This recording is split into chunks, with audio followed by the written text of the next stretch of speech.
can turn right behind that.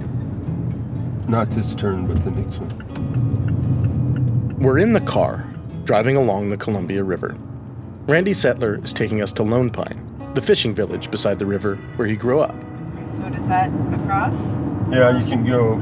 I just go back on highway before. My reporting partner, Katie Campbell, is driving. I'm in the back seat, mostly staring out at the water, thinking back on the day I just watched Randy have. He spent most of it trying to get his boat to work. He called in a mechanic from Portland and paid him mostly in fish he really needed to fulfill another order. He spent the rest of the day fishing, and he'd stayed up most of the night before, reading a scientific report on fishing in the Columbia that a government council asked him to review. All of that made me wonder. Can I ask you a big picture question? Yeah. So you spent 40 years before you even had a season. You spent a lot of times in court. It's like constant something with your boat, with etc. I'm just wondering, why do you do all that? Katie later told me that Randy was a little offended by this, like I was implying he shouldn't do what he does. I wasn't. The work just seemed hard and unending. I wanted to know what drives him. My father, he was jailed. My mother was jailed.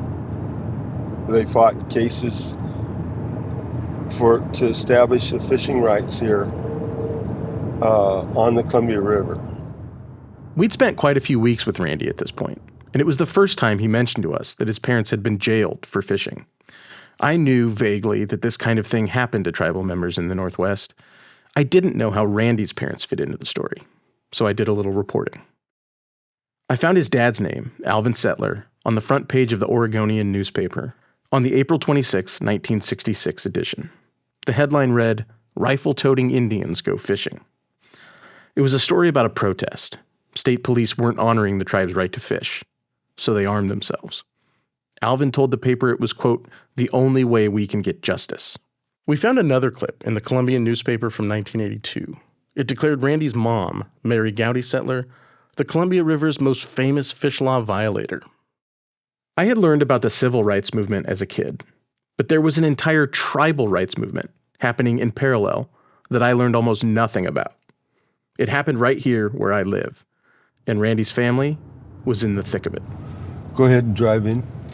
So this is where I went to school from. I moved in here in 1959. This is where you grew up? Yeah. The reasons behind those fishing protests become clearer when you see where Randy's family lived, beside the river, in the shadow of the Dalles Dam that destroyed their livelihood. When we had fish, we could eat. When we didn't have fish, we pretty much starved. The law had taken away their way of life, so they became outlaws. This is Salmon Wars. I'm Tony Schick.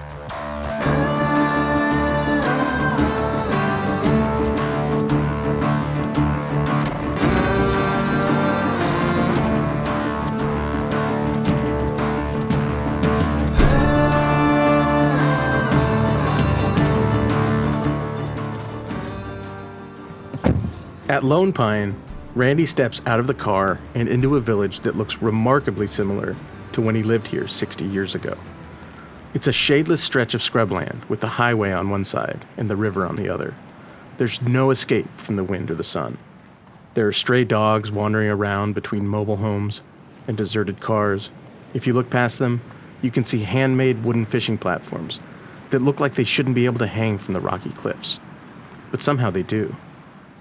No electricity, no running water. There was no bathroom facility.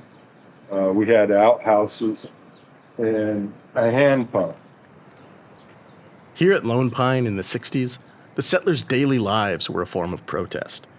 You'll remember from last episode, the federal government previously forced them away from the river to build its dams. The government set up fishing access sites for treaty tribes in lieu of the ancestral fishing grounds it destroyed, like Celilo.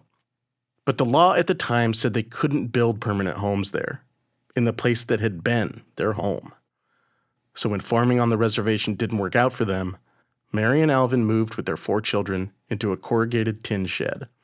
It was not a shed meant for people to live in. It was built for hanging salmon out to dry. And the sun was out, we roasted. When it was cold, we froze. So, and there was this whole place was filled with people who didn't want to move back to the reservation. Randy estimates that when he was growing up in the late 50s and early 60s, there were about 60 or 70 tribal people living at Lone Pine. He remembers finding spearheads and beadwork where he was playing in the dirt as a kid and wondering how old they might be. I believe it was west end of the Dells. There was a dig, and they dated that dig at 9,000 years of age. And what a lot of the tribal people talked about in terms of the dig was salmon vertebrae. They found this necklace that had salmon vertebrae around it, and that was 9,000 years ago.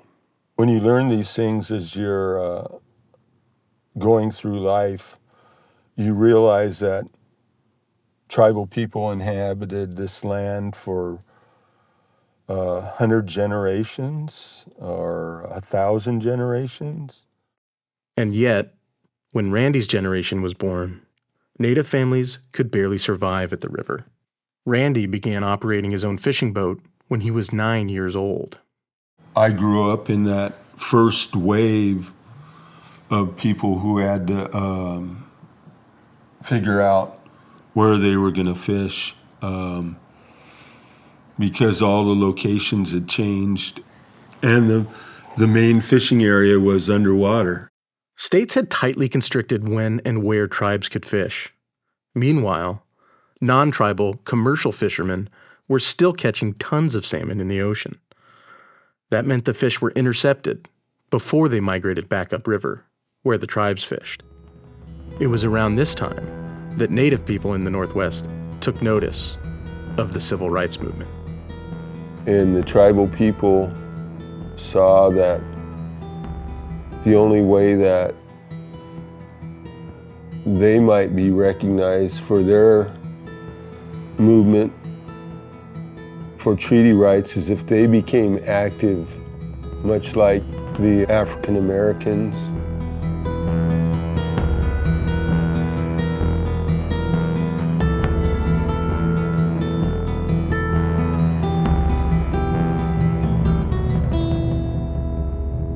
The civil rights movement made use of sit-ins. The tribal rights movement had fish-ins.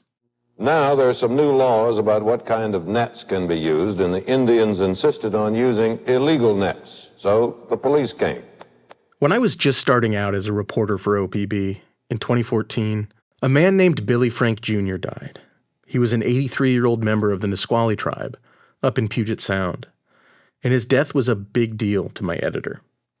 I was too embarrassed to admit at the time that I didn't really know who he was. But if you want to understand the tribal fishing rights movement, you have to understand Billy Frank Jr. One of the oldest disputes between Indians and the government is over fishing rights, and that dispute has led to violence in the Northwest. Frank Jr. got arrested for fishing more than 50 times in his life. In 1963, he led the first fish-in protest on a stretch of the Nisqually River. That was the unofficial start of the era now commonly known as the Fish Wars. Native fishermen would set nets the state considered illegal. Police and game wardens would try cracking down. Tacoma police attacked with tear gas grenades. The confrontations turned violent. The bullets smacked into the river 10 to 20 feet from the boat. Here's Frank Jr. explaining to a news reporter in 1972 why they started breaking the law in protest. The state of Washington does not recognize an Indian fishery on this Nisqually River, but they recognize these non-Indian fishery with purseine boats, gill netters, out in the sound from here on out, from the mouth of the river on out.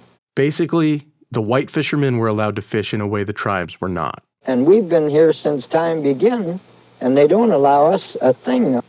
He could just as easily be describing the Columbia River, where a small band of tribal fishermen were fighting the same fight.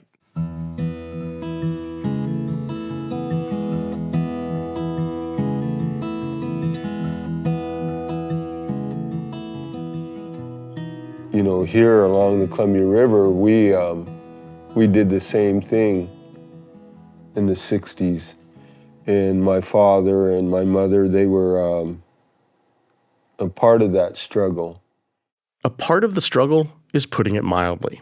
His mom and dad believed in their right to fish in their usual areas, in their usual ways, without getting arrested or cited for fishing in the wrong place, at the wrong time, or with the wrong gear. They protested fishing regulations left and right, racking up violations and arrests. They pushed so hard on fishing rights that they ran afoul of their own tribe's government. Tribal council members feared the settlers' lawbreaking would jeopardize the Yakama Nation's relationship with the state. The police would come in and handcuff my dad or my mom and drag them into a car and then arrest them. I'd see him getting drug off and I'd cry, that's a natural reaction. Randy was about 8 the first time that happened. He remembers police stopping by to see if he was in school, because if he wasn't, they knew the settlers were out fishing that day. Alvin and his brother had no formal education, but they immersed themselves in tribal law, looking for ways they could challenge existing rules. Mary would lie on her bed for hours with a legal dictionary, trying to decipher case documents from their many arrests. She was a very intelligent woman. She was uneducated, but you can be uneducated and still be intelligent. Leodana Lopez Whitefoot is Randy's cousin. She was close with Mary, kind of a right-hand woman in the fishing business. When Mary was in her mid-30s, teenage Leodana helped her learn to read with a pile of Cosmopolitan magazines. Well, I did tell her this.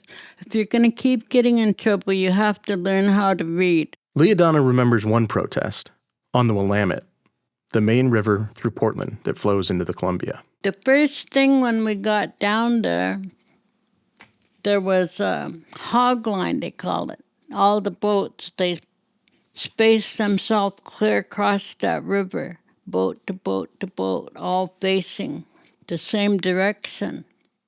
When they got to the river to stage a protest, they'd found non-native fishermen had essentially formed a blockade. So we're all going up there, and my former fishing friend, he says, "Look at that hog line. What are we going to do? They're not going to let us through." When you listen to this next part, don't picture Leodana as a little old woman who's had 2 strokes, sitting in a wheelchair in a house full of family. Picture her cruising down the river, wind in her hair, staring down a blockade, absolutely fearless. And I looked at him and I said, "Put the throttle all the way down, and when the rooster tail comes up off our motor, they're going to move." Now picture her in front of that rooster tail. A fountain of water blasted sky high in the wake of the speeding boat.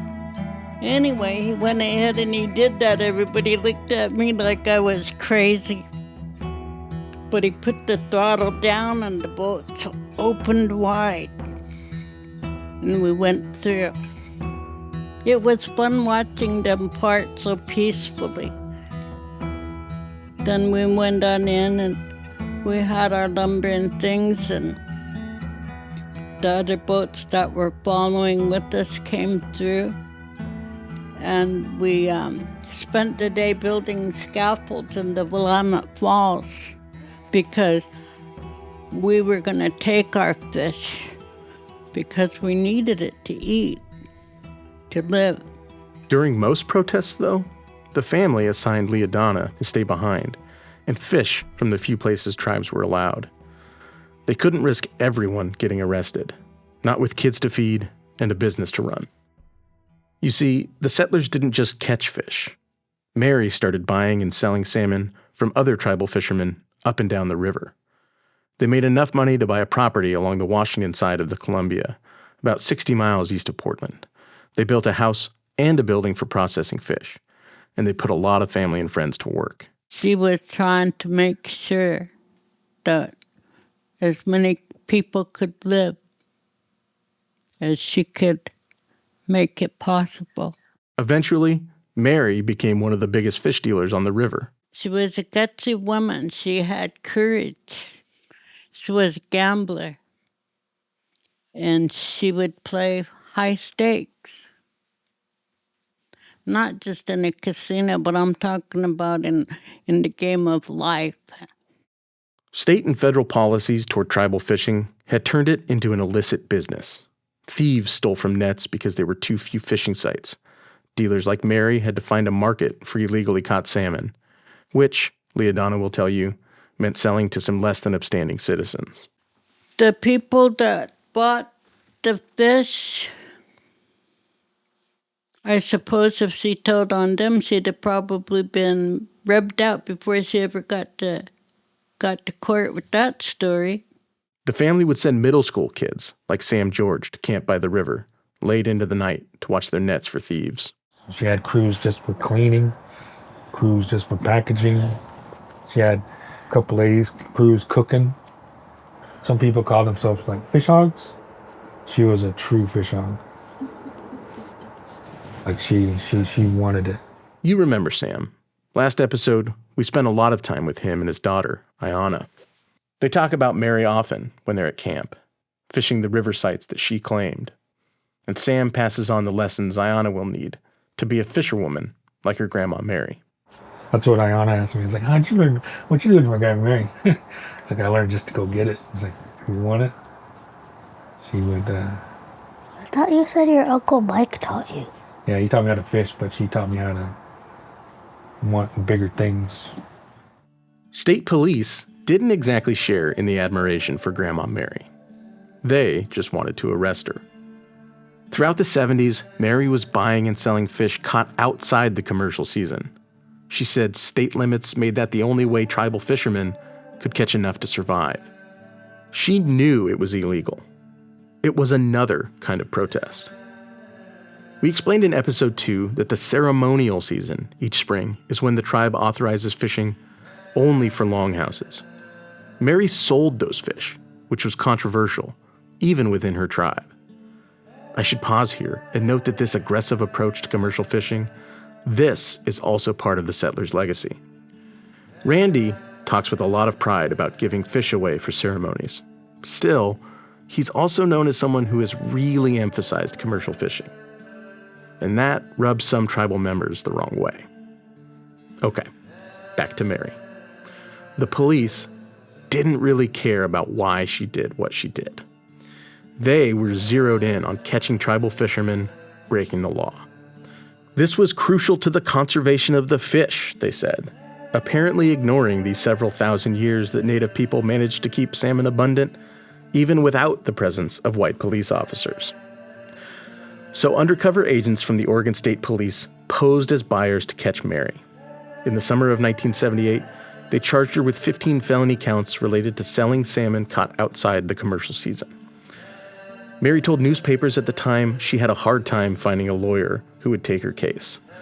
There's a shortage of attorneys who are well-versed in tribal law. The state offered her a deal, but only if she agreed to name the Indian fishermen who sold to her. And she asked me, what would you do? And I said, go lay down in prison for a while. It's time to lay down. What 10 Indians do you hate so much that you would cause them to go to prison? Mary decided to plead guilty. She already knew what she was going to do, and I already knew what she was going to do.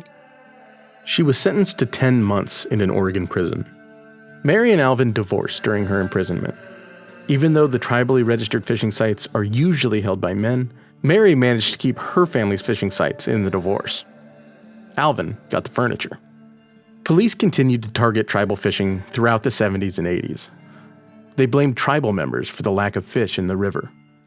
In one infamous case, they arrested 75 native fishermen and blamed them for 40,000 missing salmon from the Columbia.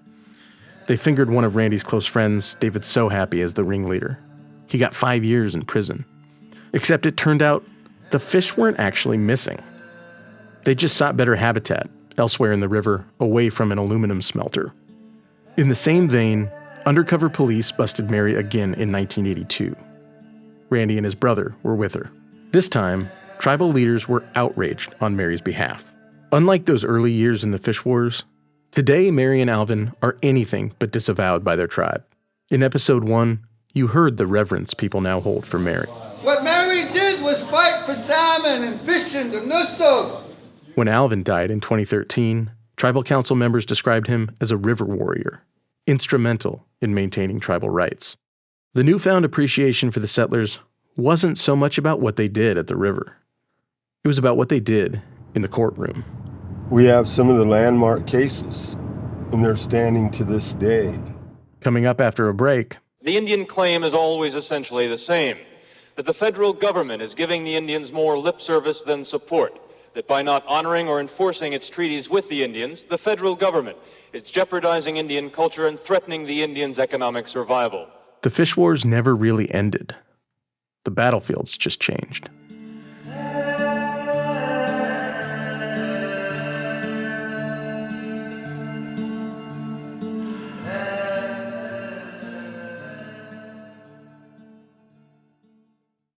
A militant American Indian group plans a legal attack on the U.S. government. A militant American Indian group planning an attack. That's how national newscasts at the time described tribal people filing lawsuits to protect their treaty rights. While Native people were clashing with police at the river, they were also fighting in court. A major court decision came in 1969 on a lawsuit over fishing regulation from Yakima fishermen, namely the So Happy family, who, like their friends the settlers, were always clashing with police. U.S. District Judge Robert Bologna ruled that Oregon had violated treaty rights by failing to ensure tribes got, quote, a fair share of fish from the Columbia River. That ruling kicked off decades-long negotiations over just how much the states could actually regulate treaty fishing. 5 years after that momentous ruling, in 1974, the Ninth Circuit Court of Appeals ruled in another landmark case. Settler versus Lemire. Settler, as in Randy's parents, Alvin and Mary. The case arose out of their arrests for fishing without permits and with illegal gear. The courts technically ruled against the settlers, but that was an outcome Alvin and Mary actually wanted. My aunt and uncle, Mary and Alvin, they knew that they were going to lose. But when they lose, they were going to win what they needed to set in place. That's because the ruling said treaty fishing is a tribal right, and that tribes had reserved the authority to regulate tribal fishing on and off the reservations. A loss for the settlers was a win for tribal sovereignty. The states are coming against the Indians, regularly taking them into the state courts, into the counties, putting them in the jails along the river, and they're assuming jurisdiction over us. Well, Settler versus Lemire made them come to the reality that maybe legally they didn't have jurisdiction. That same year, there was another legal victory, perhaps the most famous in the fish wars. It's known as the Bolt decision, after Judge George Bolt, who presided over the case in Washington state. His ruling said that fishing rights originated with the tribes, and that they had granted these rights to white settlers by signing the Treaty of 1855. Perhaps most importantly, the ruling set a precedent that tribes throughout the Northwest had the right to half of all harvestable fish. I call it the big lie, because no one ever had any intention of enforcing the ruling in favor of the Indians. We'll unpack that in a later episode. There's a reason Leodana and other tribal members feel that way. But it's not unanimous. Many consider it the best outcome tribes could get from the courts. Meanwhile, non-native sport and commercial fishermen were livid over the Bolt decision. Even national news, like this ABC broadcast, painted it as some kind of charity case for the tribes. Indian fishermen in the state of Washington have less money, fewer boats, and less manpower than others to catch salmon. Because of this, a federal judge has ruled that 50% of the state's annual catch must be reserved for the Indians, even though the Indians account for only 1% of Washington's commercial fishermen. The Bolt decision actually was not about a judge taking pity on Indians for being bad at catching salmon. A few weeks later, the network had to run a correction, saying the ruling was actually an affirmation of treaty rights. People hung an effigy of the judge outside of the courthouse in Tacoma, Washington. Attorneys for the state tried to weaken his decision.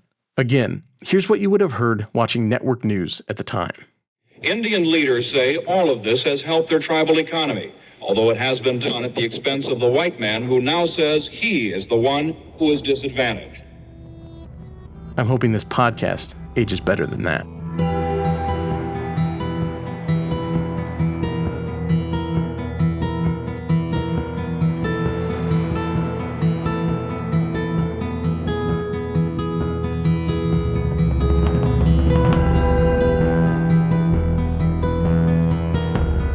The Bolt decision went all the way to the Supreme Court in 1979, and the tribes won. And then, in the 1980s, states and tribes hammered out the first agreement under the big case in Oregon, the one about tribes getting a fair share of the catch. These were remarkable victories for tribes. Their lands had been stolen, their rights had been trampled, but on these fishing issues at least, the white people in power couldn't stop them. Tribes were no longer at the mercy of state and federal salmon policy. They had a voice in shaping that policy. They could operate their own fish hatcheries, set their own fishing seasons, enforce their own rules. But that wasn't the end game. Because as soon as tribes won back their access to the fish, salmon hit the endangered species list. Randy's parents won major battles in the fish wars. Randy and his generation inherited a very different fight. Not just catching salmon, but saving them. And I know what was asked of me, and it was substantial. But before there was me, there was another Yakima tribal member. And before them, there was another one, and another one, and another one. Native people today may only account for about 1% of the Northwest population, but they're responsible for some of its biggest salmon recovery efforts. Northwest tribes have used the treaties to win more money for habitat restoration, to shut down coal and oil projects on the Columbia, to spark conversations about dam removal, and to force the state of Washington into spending $2 billion to repair hundreds of broken pipes that channel streams and salmon under our roads. They've used the tools their ancestors gave them to claw back what they could of the life our government stole. They took our land and predicated it on a lie. So then is it wrong to try to survive?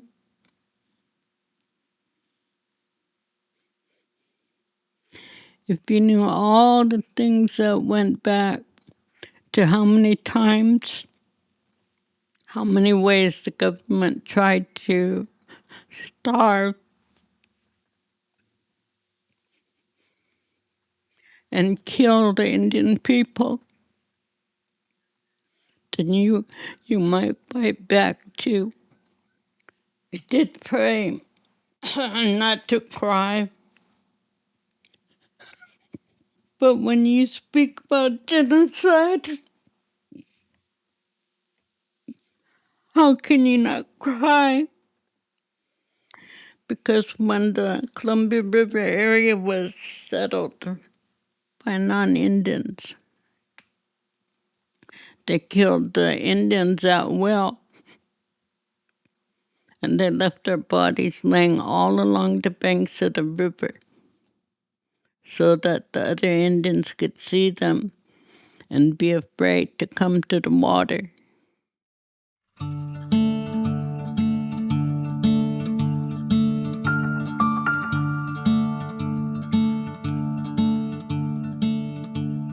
Leodana's people endured. Nothing could keep them from the river. Leodana inherited the fight. So did Randy. But the fight had changed. We can't have a river with no fish. That's next on Salmon Wars.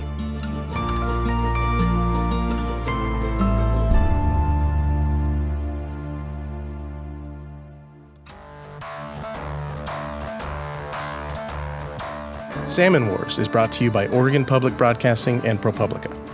Thanks to all the members who make podcasts possible at OPB. I'm your host, Tony Schick. I produced this podcast along with Julie Sabatier.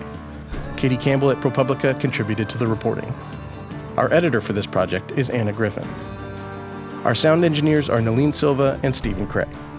Original music for Salmon Wars was created by Keely Goodwin and Sean Ogilvie. Additional music comes from Audio Network. Thanks to Charles Hudson for reviewing our episodes prior to publication with an eye toward cultural context. And thanks to Sarah Bluestein, Lillian Kerbake, and Sage Van Wing for their input. Archival news sound came from ABC and NBC broadcasts. It was accessed via the Vanderbilt Television News Archive. Visit our website, opb.org, for more in-depth reporting on salmon, dams, and Pacific Northwest tribes. If you like this podcast, please follow us on your favorite podcast app. There will be more seasons about controversial environmental issues in the Pacific Northwest for you to listen to in the future. Thanks for your support.